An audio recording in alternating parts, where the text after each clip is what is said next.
yung ganun po.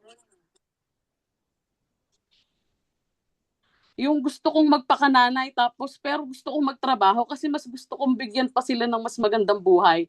So, ngayon, yung priorities ko bilang isang nanay, parang hindi ko na siya nagawa kasi urgent na yung kailangan ko sila bigyan ng mas magandang buhay eh. Ganon. So, nalag hindi na natin hindi ko na nakita yung kung paano sila lumaki, hindi na natin sila nasubaybayan. And yung mga bagay na yun, hindi na natin maibabalik pa.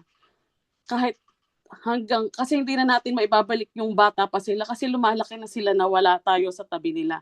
At meron din yung tulad ng priority mo, iba yung prioritize mo dati. Nung bata pa, kunyari po si nanay, halimbawa si nanay si tatay nung bata sila, nung mga bata-bata pa sila, eh mas in-enjoy nila yung buhay. Hindi sila naglingkod kay Lord, yung hindi na nila hindi nila prioritize yung paglilingkod kay Lord. Tapos nung mahina na sila, gusto na nilang maglingkod kay Lord. Pero hindi na nila kayang pumunta sa church. Hindi na nila kayang magbasa pa ng Bible kasi malabo na yung mata nila. Hindi na nila kayang maglakad pa papunta doon or sumama sa mga gatherings para mag-aral ng mga salita ni Lord.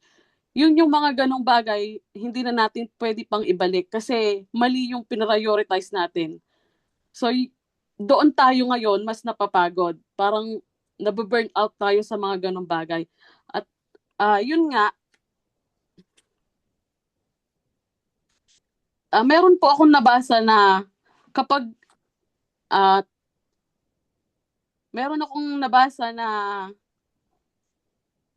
yung isang